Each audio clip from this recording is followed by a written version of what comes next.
Alright guys, TacticalRab back again today. Hope you're all doing well and enjoying your day so far. Welcome back to VALORANT News, and with VCT Masters starting in just 2 days time, it seems Sentinels, after failing to qualify, will be there after all, at least virtually, due to the watch parties just getting confirmed. Very much intrigued to your thoughts in the comment section below. Hit the like button if you enjoyed the video. Subscribe if you're new as always. I would greatly appreciate it. Really upset the channel. First of all, thought this is pretty funny to be honest. The kind of the night markets that are going on right now. This an absolutely phenomenal deal. 875 down to 875 minus 0%.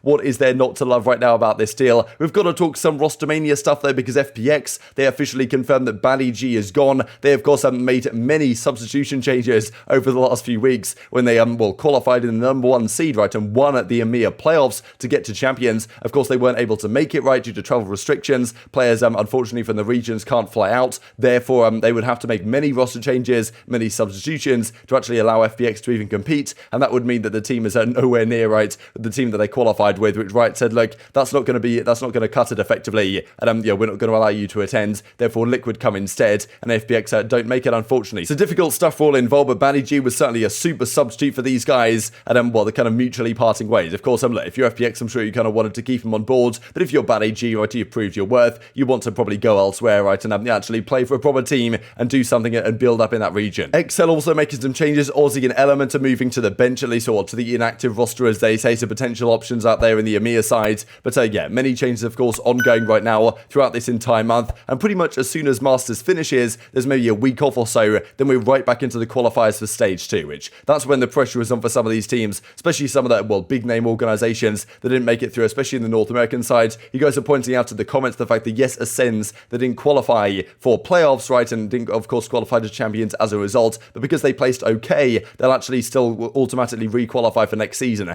However, in the North America side, they have to battle through the open qualifiers. Teams like 100 Thieves, Sentinels, of course, certainly among those numbers. Masters is beginning very soon. I've seen a lot of promise, actually, the last, kind of few days, really, about the loud GG squads, the Brazilian guys, like, Fion Fire reckons after watching VODs and stuff like this, that there's a potential chance they make this crazy run. So we shall see. Of course, they're certainly not favourites for the tournament, but potentially loud could be a reasonably good dark horse pick this event. And, there's been some scrimbucks going on. Obviously, this is kind of tongue-in-cheek stuff, but Valen Gordon and the rest of the guys out there right now in Iceland, of course, been practicing against some of the European teams, some of the worldwide teams ready to go for the event. It's tough to really say what you do at this point, because of course you want to practice against teams that aren't in your group, because you don't want to reveal anything, right, against teams you're going to be playing in the coming days. But at the same time, right, if you do scrim anyone at all, you're probably going to maybe give them some information. The coach might be writing down some notes on what strat you executed, and potentially you might play them at some point in the tournament, so you do have to be somewhat careful. But Trent's dropped 42 kills every scrim. Stacey's yet to lose an aim. Julio Zelsa seen at hotel lobby. 42 is an understatement, says Trent, and even as Valen says, these EU teams do not play around. So he reckons that some of the European guys, like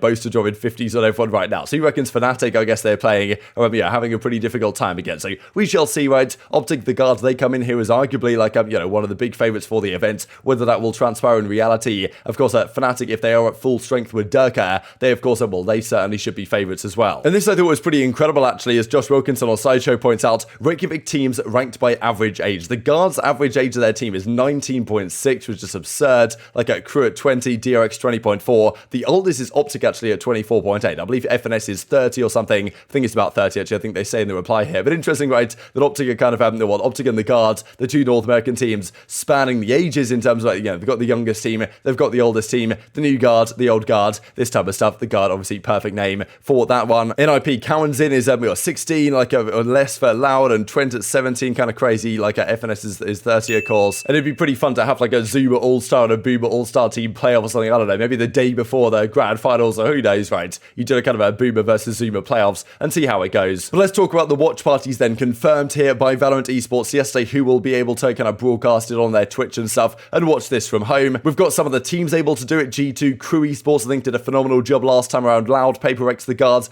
Zerkta Esports as well. But of course, what we're really interested in is their personalities and some of the players actually themselves. So you guys can scroll through. Tarek's here, Get Right's here, Kaide's here. Like, we've got obviously many names. So Bros is here. But interestingly enough, right, we've got some of the guys from the Sentinel side, none other than ShahZaM and TenZ on the right-hand side, able to, broadcast this event. And this was pretty funny. People were talking about it, right, because of course these guys failed to qualify, failed to be able to defend their title, because last time it was, TenZ, who had a phenomenal, ridiculous performance. We'll have a look at the stats here actually in a second from last year. Those stats have failed to be be, well, surpassed by any performance at any international LAN so far, what TenZ was able to achieve at Reykjavik last time around. But yeah, Tarek says, we made the cut. Beautiful stuff. No surprises here, of course, at the end of the day. Sabros is happy about it as well. He drops the sunglasses. But you know, this right, just announced TenZ and ShahZaM will both been approved to do the watch parties during VALORANT Masters Reykjavik #2. And TenZ says as a result, right, as cNed says, we made it. And you know, TenZ is like, we still made it to Iceland. So fantastic stuff from the guys. But yeah, going to be interesting, right, to watch this. Obviously difficult if you're you know, one of those players you wanted to be there in attendance. Not going to happen. But I guess you get to watch it from home and do a watch party. So I guess that's one way of looking at it. I must say, I do wonder, because there was a lot of talk maybe 2 weeks or so ago about the coaching staff that well, Sentinels were meant to be bringing in. They said they had the coach ready to go, like they said they had the coach signed, but I'm pretty sure we haven't heard anything about that as of over the last few weeks, really. Like we kind of theorized, okay, could it be Sean Gares? Is that the option? But 100 Thieves just snap him up as their head coach and leave Sentinels without too many options on the table. So really interesting stuff. Not sure what's happening there, because of course the idea was Sentinels underperformed. Do they need a roster change, or do they just say, okay, look, we need coaches, analysts, like kind of reinvigorate the way we run our strats and stuff like this? But whatever option they've been looking for has seemingly not really transpired or, you know, materialized in reality yet. So I guess we shall see. Like this was a disgusting ace here from TenZ yesterday as well. So certainly the potential is still there within this squad. But to me, it was a bit of a surprise, right, that you know, there all this talk about the coach that was going to come through, and then nothing materializes of that as of yet. So I guess you know, we'll see what these guys get up to over the coming weeks, because many teams making changes. You'd imagine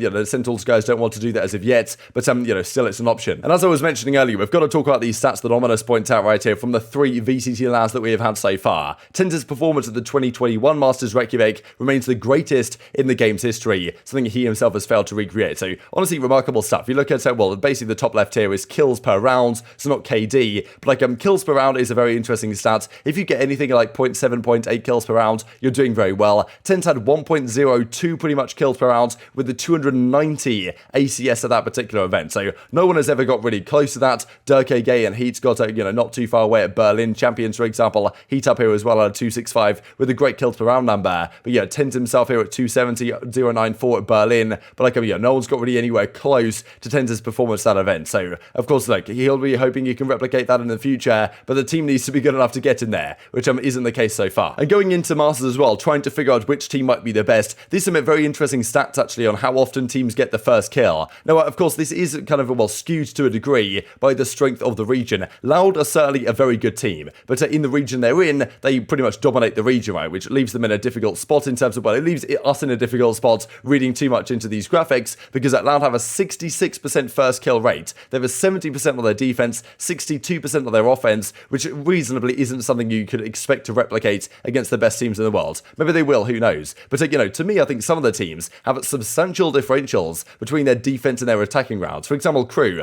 only 47% on their attacks, but 63% on their defense. That's well, quite a remarkable difference there. 55% overall. Optica 56, 55, 58, so that's very kind of a standard. And Paper X, the only team to have more opening bloods on their offensive rounds than their defensive rounds, which I mean, that's kind of interesting, right? So tough to read into this all that much, but like, of course, the teams here in their respective regions generally over 50%. Fnatic only 50% actually, which I thought was kind of interesting, but I guess the teams they generally played, the likes of G2, Liquid, Fnatic, probably have a higher caliber, at least in theory, than some of the teams in the other regions. But look, we'll see if this translates at all in terms of the results that we get to this upcoming event. Just wanted to mention Game Changers real quick, because that's been going on, especially in the North American side. Cloud9X, or Cloud9 White, I think they're called, took down TSMX. Like, well, as Alexis says, you'll get all that much footage and chilled choke, right? That's the thing. If you're a Cloud9, like, if you're the best team, I guess, in any particular thing, everyone's going to be looking at your VODs, try and figure out how you beat him. But, well, it's not all that easy. Cloud9 2-0 over TSM in this one, and that leaves the bracket looking something like this. So it finishes off in a couple of days' time here with them, you know, games today, games tomorrow, the upper final between Cloud9 White and Shopify Rebels, and then the lower bracket looks like this right now, with TSM still got a chance to make something happen. But that's pretty much it for today. So very much intrigued to your thoughts on all this stuff in the comment section below. What will the Sentinels decide to do over the coming weeks? Because yes, TenZ and ShahZaM, they're kind of, well, attending Masters in Reykjavik virtually. Of course, they won't be there in person. And what exactly do they need to do over the coming months to make that happen for the second Masters? Very much intrigued to your thoughts in the comment section below. Hope you guys enjoyed the video. If you did enjoy it, hit on the like button, tells your YouTube algorithm this is a good video. Others like you should see it as well. And I've grown the competitive VALORANT community. Thank you for watching as always. Take care of yourselves. And I will see you next time. Out. Wrong line, backside. Oh my god! Long. I'll die. Nice. Ow. There's 2 out mid. I'm sorry, I didn't call it out.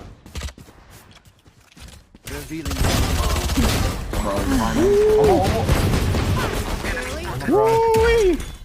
You ain't running from me. Oh, flank. Window. Holy. Last player standing. You win this. Yeah, they're both lit for 26. Careful front B.